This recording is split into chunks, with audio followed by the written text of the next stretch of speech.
Michael Carter never imagined that saving his little girl's life would mean marrying a woman who had never loved him.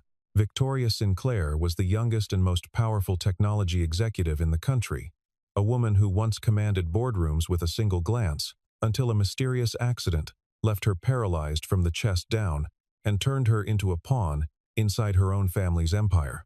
Everyone assumed their marriage was nothing more than a cold transaction between desperation and money, a contract written in silence and signed in grief. No one believed that a broke, grieving single father would be the one to help her achieve something an army of the world's finest doctors had already called impossible. This is where their story begins, in a hospital corridor lit by fluorescent lights, where hope had almost run out for both of them. Before any of this began, before the mansion, the lawyer, and the strange contract that would rewrite the rest of his life, Michael Carter was simply a man trying to survive one ordinary day at a time, the kind of quiet survival nobody writes stories about until it is nearly too late. He had grown up in a small house 2 streets from a railway line, the son of a mechanic who taught him that a problem, no matter how large, could usually be solved with patience and the right set of hands, a lesson that shaped everything about the way he later approached his own life. Michael Carter was 35 years old, a former mechanical engineer whose hands had once built machines that changed how factories ran across 3 states, and whose mind had once been sharp enough to earn him a corner office before life pulled the floor out from under him. When his wife died of cancer 2 years earlier, something in him closed like a door, and he quit the career he loved to raise his daughter Emily alone, because no promotion, no salary, and no title mattered more than being present for a 7-year-old who had already lost her mother. Emily was bright and stubborn and endlessly curious, the kind of child who asked why the sky was blue, and then asked why the answer was true. But beneath her laughter lived a rare and dangerous heart condition that no specialist in their small town could properly treat. The surgery she needed existed only at a handful of hospitals in the country, and the price tag attached to it was over $2 million, a number so large it felt like a cruel joke printed on a piece of paper Michael could not stop staring at. He sold the house first, the one he and his wife had chosen together, the one with the crooked porch step Emily used to jump over every morning.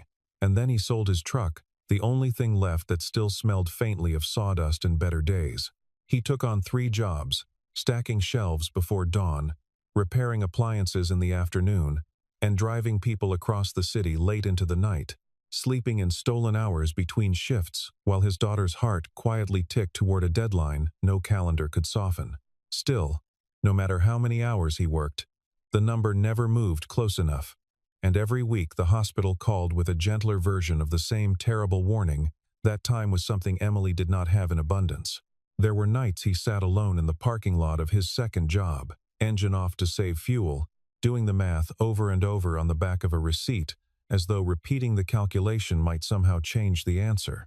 He stopped buying himself new clothes, stopped eating lunch some days entirely, and stopped answering calls from old friends who might have noticed how thin his voice had become, because pity was a luxury he could no longer afford to sit through.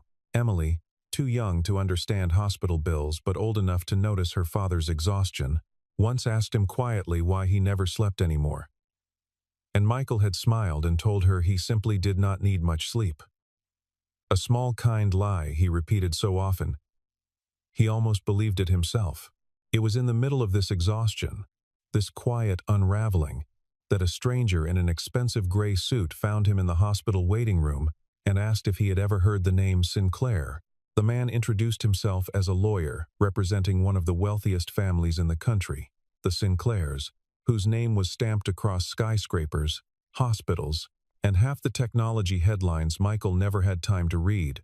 He explained, in the calm and rehearsed tone of someone who had delivered strange proposals before, that the family's only heir, a woman named Victoria Sinclair, required a husband, not out of love, but out of necessity, for reasons the lawyer was not permitted to disclose in full.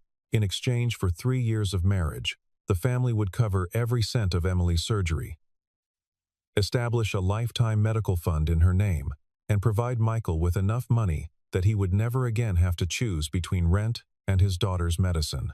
It sounded less like an offer and more like a fairy tale wearing the mask of a business deal, And Michael, still a man who believed in dignity, even when he had nothing else left, said no without hesitation, because his heart was not something he intended to sell, not even to save a life. The lawyer did not argue or push. He simply left a card on the table and told Michael, in a voice that carried no warmth and no cruelty either, that the offer would remain open for exactly 1 week because the family did not have the patience for longer negotiations. Michael walked home that night, turning the refusal over and over in his mind, telling himself he had made the only decent choice available. And yet some small, quiet part of him could not stop wondering whether decency was a currency Emily's failing heart could actually afford to wait on. 3 days later, Emily collapsed in the hospital hallway, her small body folding to the floor in front of him, and in that single, unbearable moment, every principle Michael had clung to dissolved into something simpler and more desperate, the pure animal need to keep his child alive. He signed the papers that same night, his hand shaking so badly, the signature barely resembled his name. And as he stepped out of the lawyer's office into the cold evening air, he did not feel like a man who had just been saved. He felt like a man who had just disappeared into someone else's story. Within a week, a black car arrived to collect him and Emily, driving them through iron gates and past manicured gardens toward a mansion so large it looked less like a home and more like a monument. And it was there, standing beneath a chandelier bigger than his old living room, that Michael Carter first understood how far he was from the life he used to know. Emily pressed close to his side, wide-eyed and silent for once in her life, staring at marble floors so polished she could see her own reflection staring back at her, and a staircase that curved upward, like something out of a picture book she had once borrowed from the library. A housekeeper led them past portraits of stern-faced ancestors in rooms that seemed built more for photographs than for living. And Michael found himself gripping his daughter's hand a little tighter, not out of fear of the house itself, but out of the sudden, dizzying awareness that from this day forward, none of this grandeur would ever truly belong to him. In the months following her accident, before Michael Carter had ever entered her life, Victoria had grown accustomed to a particular kind of loneliness, the kind that filled a house full of servants and relatives, yet left her feeling entirely unseen, spoken about in the third person even while sitting in the same room as the people discussing her future. Doctors addressed their updates to her assistants rather than to her directly, board members sent memos instead of visits, and even the family members who claimed to love her most seemed more comfortable managing her company than simply sitting with her in silence.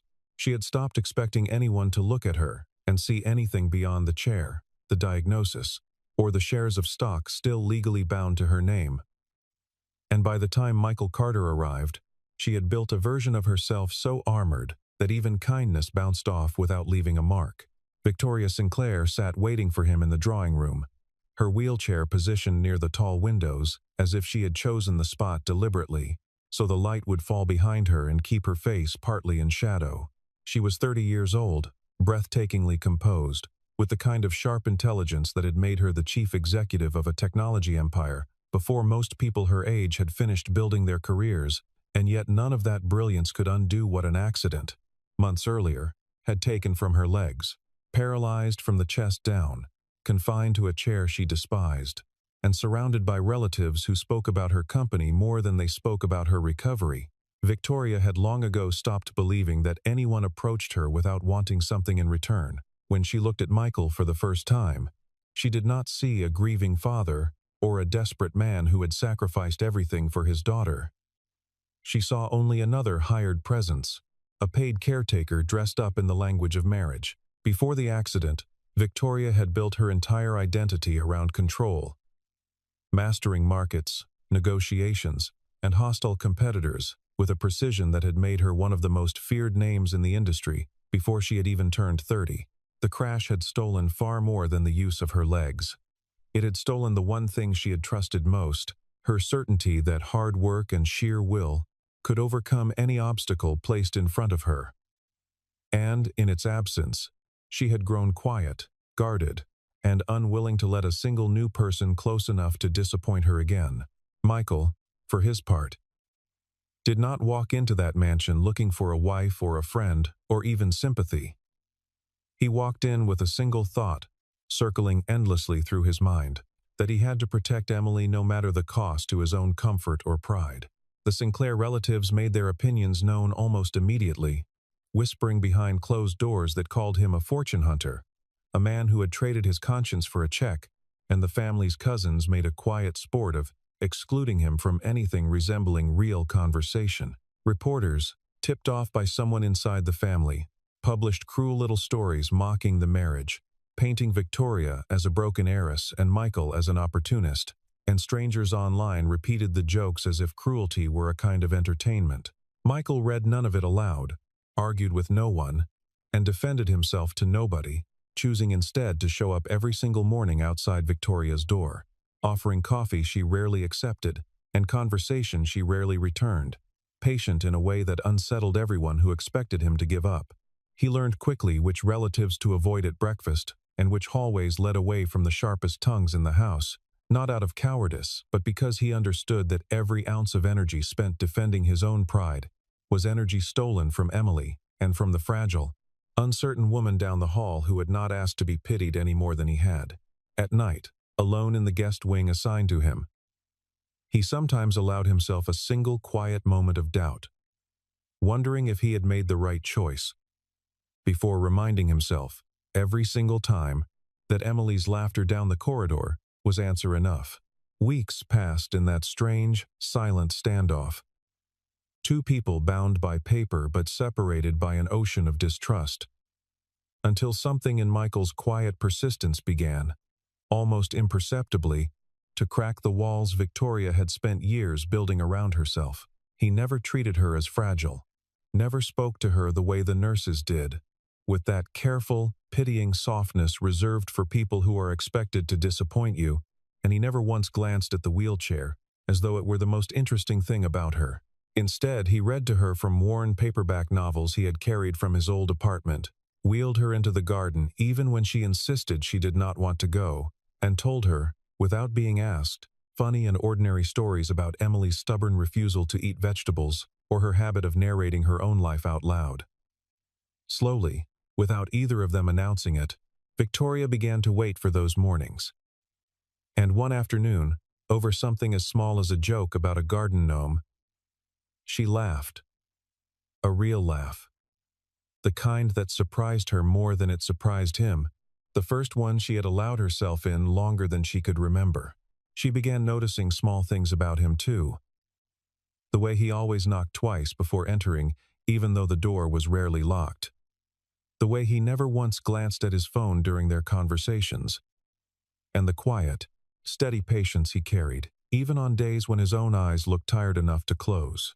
It occurred to her, somewhere in the middle of an ordinary Tuesday afternoon, that she had spent years surrounded by people who wanted something from the Sinclair name, and that Michael Carter, despite every reason to resent his circumstances, appeared to want almost nothing from her at all, beyond simple honesty.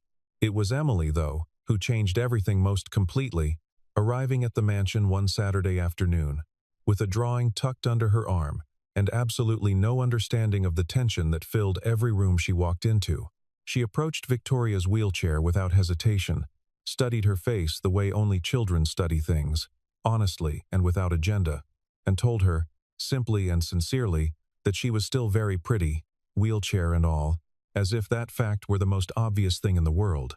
Victoria, a woman who had negotiated with hostile investors and outmaneuvered rivals twice her age without flinching, found herself unable to hold back tears in front of a 7-year-old.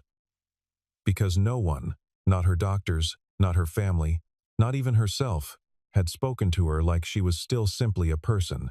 In that instant, something shifted permanently inside her, a quiet realization that perhaps her worth had never actually depended on her legs, her title, or the empire attached to her name, and that maybe, somewhere in this strange forced marriage, she had stumbled into the first honest relationship of her adult life.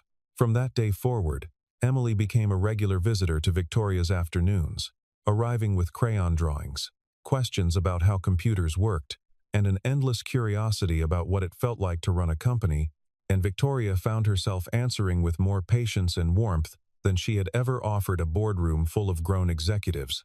Watching the two of them together, heads bent over a coloring book, or a half-finished puzzle. Michael sometimes forgot entirely why any of them were in that mansion in the first place, and simply allowed himself, for a few stolen minutes, to feel something close to peace. Not everyone in the family welcomed this transformation, and one relative in particular watched the growing closeness between Victoria and Michael with a rising, private alarm that had nothing to do with sentiment and everything to do with control. This was Victoria's uncle, a man who had spent years positioning himself close to the company's decision-making, quietly cultivating loyalty among board members, while presenting himself publicly as a devoted, worried family patriarch. Victoria's recovery, however small, however slow, represented a direct threat to plans that had been carefully assembled long before Michael Carter ever set foot inside the mansion, plans that depended entirely on Victoria, remaining exactly as broken and as isolated as she had been the day of her accident. As Michael's presence steadied her spirit and Emily's affection softened her heart, that uncle began making quiet phone calls late at night. The kind of calls that suggested Victoria's fragile new happiness was, to him, nothing but an inconvenient obstacle. In public, he remained the picture of concern, appearing at family dinners with soft words about Victoria's well-being and generous offers to take burdensome company decisions off her hands while she recovered, and most of the family believed him completely because grief and worry made convincing disguises for ambition. Only Victoria, sharp even in her weakest moments, occasionally caught something colder flickering behind his eyes when he thought no one was watching. A calculation that had nothing to do with love and everything to do with timing. Late one evening, sitting beside Victoria on the terrace while Emily slept upstairs, Michael found himself talking about his late wife for the first time since arriving at the mansion, describing not the illness that had taken her, but the small, ordinary things he missed most, the sound of her humming off key while cooking, the way she always left her shoes by the wrong door. Victoria listened, without interrupting, understanding instinctively that he was not asking for sympathy, but simply offering her a piece of himself he had kept locked away, and when he finished, she told him quietly that grief and paralysis were, in their own strange ways, both a kind of waiting room nobody chooses to enter. It was a small conversation, unremarkable to anyone watching from outside, and yet it marked the moment both of them silently understood that whatever bound them together now went far deeper than the papers they had signed. Michael, meanwhile, had never fully accepted the official explanation for Victoria's accident. The vague and tidy account of a single car sliding off a rain-slicked road with no other vehicles involved. Something about the story never sat right in his engineer's mind. A mind trained to notice when numbers refused to add up, and one quiet evening he finally asked her directly what she remembered from that night. Victoria hesitated, then admitted something she had never said aloud to anyone, that the security footage from the crash had mysteriously gone missing within days, that the driver who had been with her vanished from the city entirely, and that the insurance settlement had been processed with a speed that felt less like efficiency and more like someone eager to close the file forever. She told him, in a voice stripped of its usual composure, that she had never believed it was an accident at all, that somewhere beneath the official report lay the uncomfortable possibility that someone in her own family had wanted her gone. That confession changed the shape of everything between them. Because Michael, a man who had already lost one person he loved to circumstances beyond his control, refused to sit quietly while another injustice unfolded in front of him.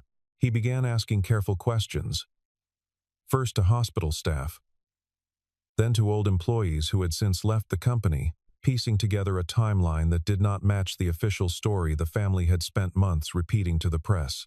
He noticed a driver in old security photographs who no longer appeared in any current employee records, discovered that the maintenance report on the car in question had been filed by someone with no listed credentials, and found that the insurance payout had cleared before the official investigation had even formally closed.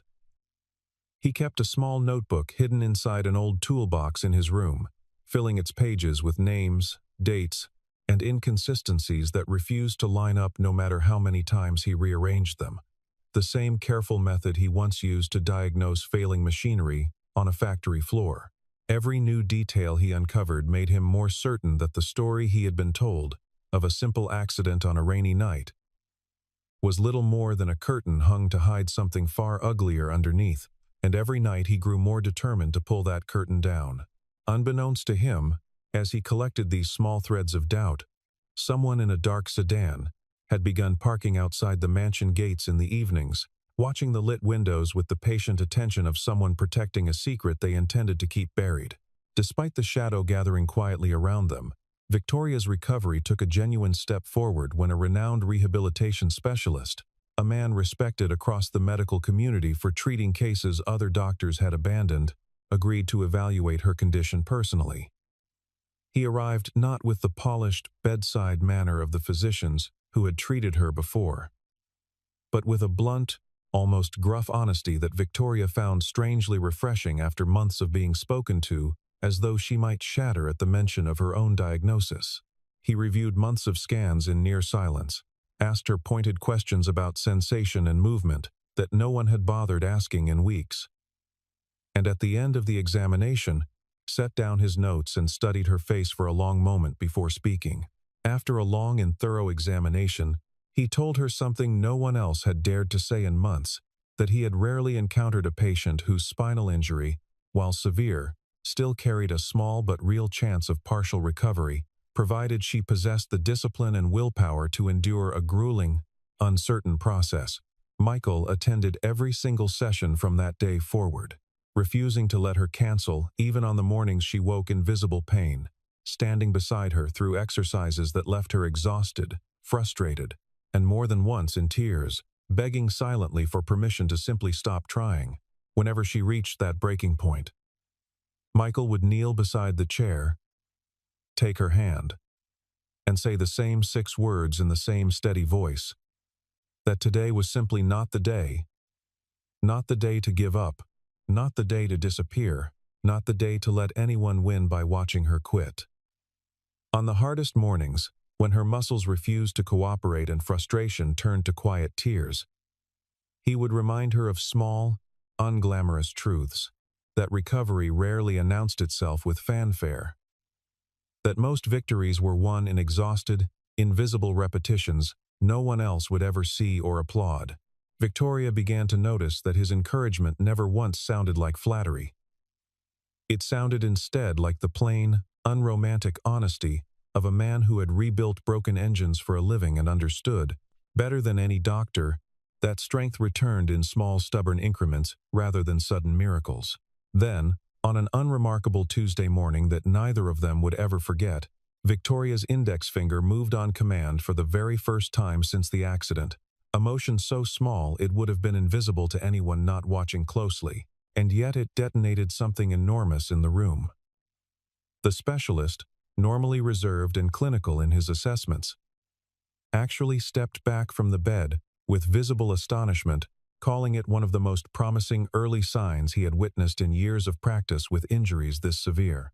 News of the breakthrough traveled quickly through the mansion's staff and, inevitably, into certain family circles where it was received not with celebration but with a cold, calculating unease, because a Victoria capable of standing again was a Victoria capable of reclaiming everything her uncle had spent years quietly maneuvering to control. It did not take long for Michael's private investigation to collide directly with the truth he had been circling for weeks, and what he uncovered was far darker than a single reckless driver or an unlucky rainstorm. The accident had not been random at all.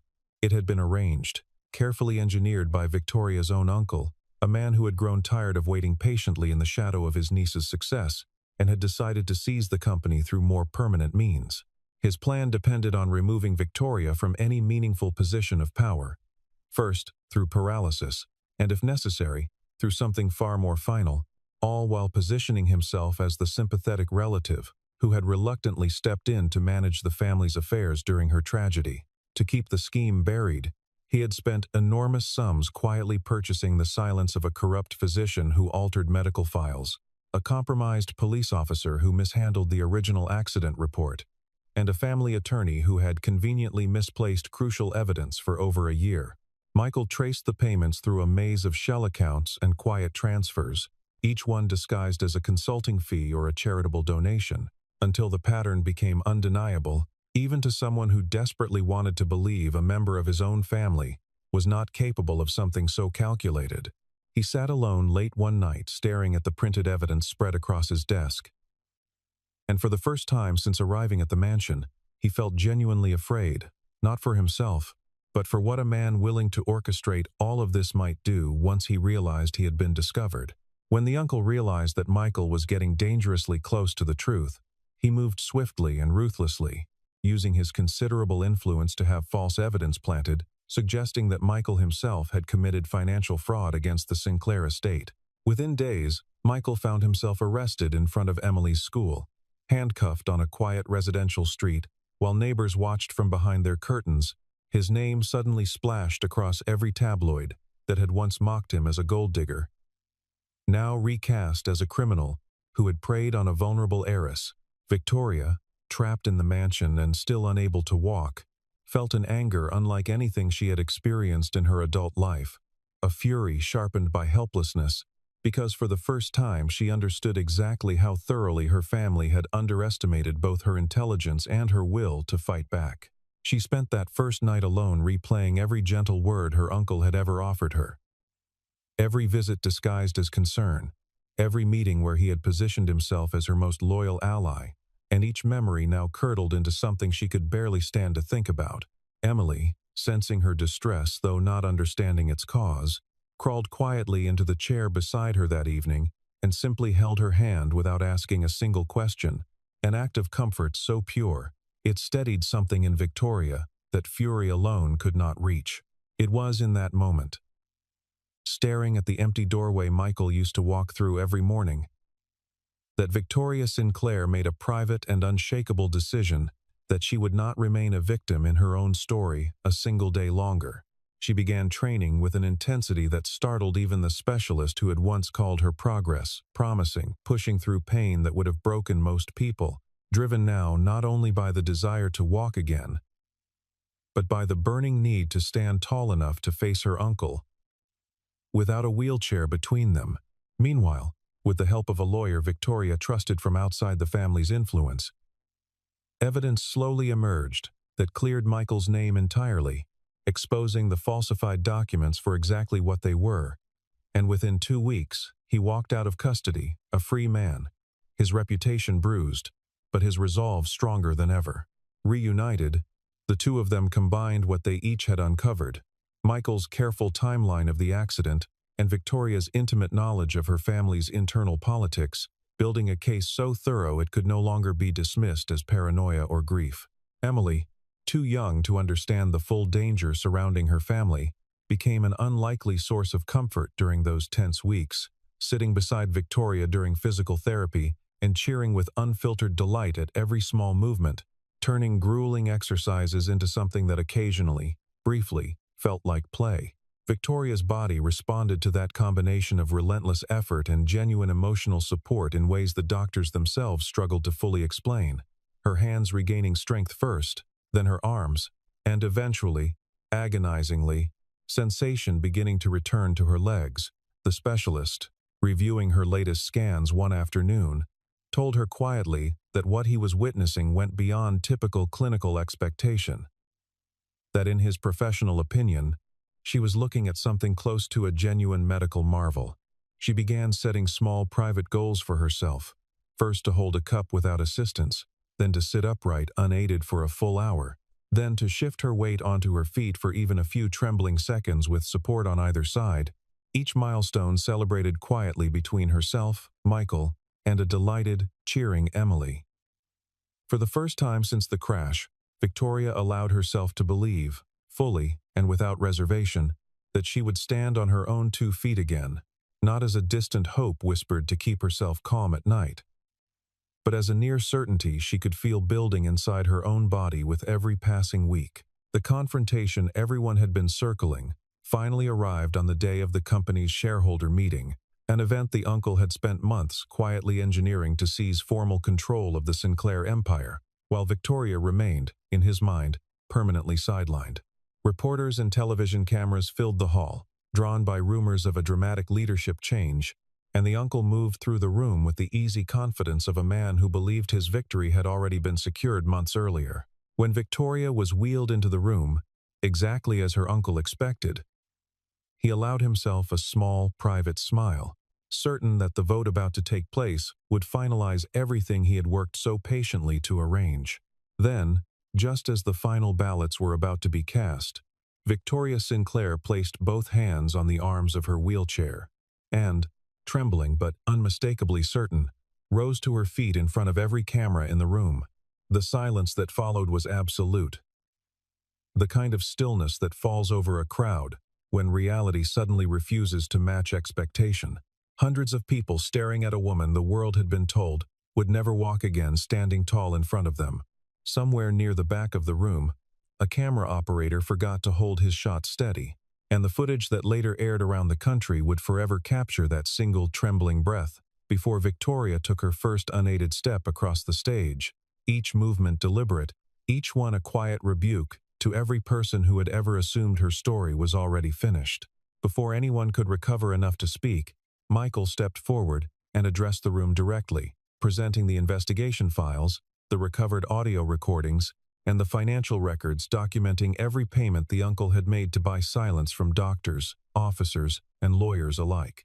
Security escorted the uncle from the building within minutes, followed shortly afterward by police officers who had been waiting quietly outside for exactly this moment, and one by one the people who had helped bury the truth for over a year were placed under arrest, as stunned shareholders watched the entire empire's darkest secret unravel in real time. The physician who had falsified her medical records was stripped of his license within the month. The officer who buried the original accident report faced formal charges of his own, and the family attorney who had hidden crucial evidence resigned in disgrace before the week was over. Each departure another small piece of justice restored to a story that had spent far too long belonging to someone else. The uncle himself, once so certain of his own inevitable victory, was led out through the same doors he had walked through that morning expecting to be celebrated. His composure finally cracking in front of the very cameras he had hoped would broadcast his triumph.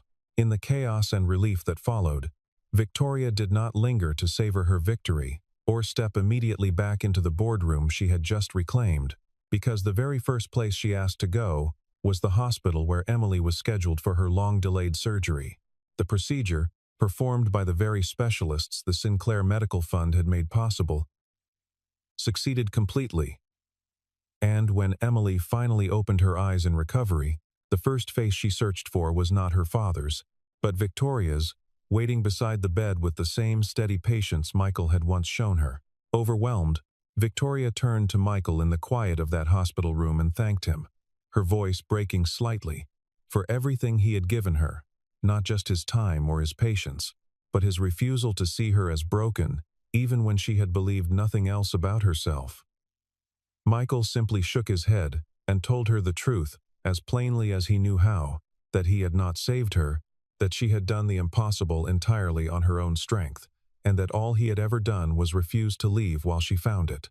Emily, still groggy from the anesthesia but stubbornly awake enough to notice everything, reached out and took both of their hands at once, pulling them together over the edge of her hospital bed as though she had appointed herself the quiet architect of their unfinished story, smiling faintly before drifting back into a well-earned rest. News of the family's corruption, once made public, forced a complete reckoning within the Sinclair household. And relatives who had once mocked Michael openly now avoided his eyes in hallways, their earlier cruelty replaced by a quiet, uncomfortable shame they could not fully articulate. The family issued a formal apology, though Victoria made it clear the apology mattered far less to her than the fact that the truth had finally surfaced where everyone could see it. Several relatives who had once whispered cruel jokes about Michael in hallways now sought him out directly. Offering stiff, awkward apologies he accepted graciously, though he never forgot which faces had smiled at him and which had turned away during the hardest months of the ordeal. Slowly, in the months that followed, something neither of them had planned for began to grow between Michael and Victoria. Something far removed from contracts and legal obligations, something that neither of them could any longer pretend was simple gratitude. Michael, who had entered that marriage believing his heart belonged permanently to grief, found himself looking forward to ordinary mornings with Victoria in a way he had not expected to feel again. And Victoria, who had spent years convinced love required nothing from her but transaction, discovered she wanted, for the first time, to be chosen rather than acquired. They never announced this shift to anyone. There was no dramatic declaration or sudden confession, only a growing habit of finding each other at the end of long days, of sitting together on the back terrace long after Emily had fallen asleep, talking about nothing important and somehow meaning everything by it. 1 year later, Victoria walked without assistance of any kind. Her recovery, complete enough that doctors from around the world requested to study her case, though she always insisted, with a small private smile, that the true breakthrough had never belonged to medicine alone. Under her renewed leadership, the Sinclair Company grew stronger and more respected than it had been in years. Its reputation rebuilt not on ruthless ambition but on the quiet integrity she now insisted define every decision made in its name. Michael, no longer defined by the desperate bargain that had once brought him into this world, became the director of the newly established Sinclair Foundation, an organization built specifically to support families facing exactly the kind of impossible medical costs that had once nearly destroyed his own. The foundation reached thousands of children with rare illnesses and adults living with disabilities across the country, funding surgeries, therapy, and equipment for people who, much like Victoria once had, needed someone willing to believe recovery was still possible. Michael often visited the families the foundation supported in person, sitting beside worried parents in waiting rooms that looked exactly like the ones he remembered too well, offering them the same steady patience once offered to him by no one at all, because he understood better than most that desperation needed more than money. It needed someone who refused to look away. Victoria, whenever her schedule allowed, joined him on these visits. No longer the untouchable executive the press once described, but a woman who now knelt beside hospital beds without hesitation, telling frightened children, with complete conviction, that impossible was simply a word people used before they had tried hard enough.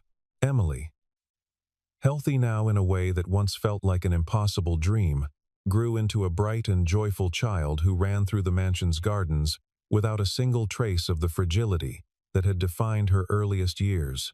On the evening, the foundation celebrated its official anniversary, surrounded by families it had helped and staff who had watched its founder transform from a scandal into a symbol of quiet resilience. Victoria did something no one in the room expected. The room fell quiet as she moved, the same kind of stunned silence that had once filled the shareholder hall the day she first stood from her wheelchair. Though this time the silence carried no fear in it at all, only anticipation. She lowered herself onto one knee in front of Michael, not to propose, as the gasping crowd briefly assumed, but simply to thank him properly, in front of everyone, for a debt she said mere words could never fully repay. She spoke of the man who had walked into her life as a stranger bound by a contract neither of them wanted, and who had somehow, without ever asking for anything in return, taught her that being cared for did not make her weak, and that being loved did not require her to be whole in the way the world once insisted she needed to be. Michael reached down immediately, took both her hands, and gently pulled her back to her feet, telling her softly that she never needed to kneel again, because from this day forward, she would always walk beside him, not behind him and not below him, simply beside him for as long as she wanted him there. Emily, unable to contain herself any longer, ran across the room and wrapped her arms around them both at once, laughing the bright, unguarded laugh that had once been the very reason Michael had signed his name to a contract he never wanted. Looking up at Victoria with wide, hopeful eyes, she asked the question that had clearly been sitting in her small heart for months, wondering aloud if she could finally, truly call her mom. Victoria's composure, the same composure that had once steadied entire boardrooms and silenced hostile investors without a single raised word, finally gave way completely, and she wept openly in front of everyone gathered there. These were not the tears she had cried alone in that wheelchair during her darkest months. Tears of grief and helplessness and quiet fury at a world that had taken so much from her. These were, at last, tears of something she had almost forgotten how to feel, simple and complete happiness. The garden lights had just begun to glow against the darkening sky. casting long soft shadows across the path where, exactly 1 year earlier, Victoria had refused even to be wheeled outside, convinced there was nothing left out there worth seeing. As the evening drew to a close, the three of them walked together through the gardens outside the Sinclair headquarters, past the same windows where Victoria had once sat in shadow, refusing to let anyone see her face. Michael held Emily's hand on one side and Victoria's on the other. And for the first time since any of this began, none of them were thinking about contracts or corporations or the family that had once tried to tear them apart before they had even properly begun. Sometimes miracles do not arrive wrapped in anything extraordinary at all. They do not announce themselves with fireworks or grand declarations. They arrive quietly, patiently, in the shape of one person who simply chooses to stay when everyone else has already walked away.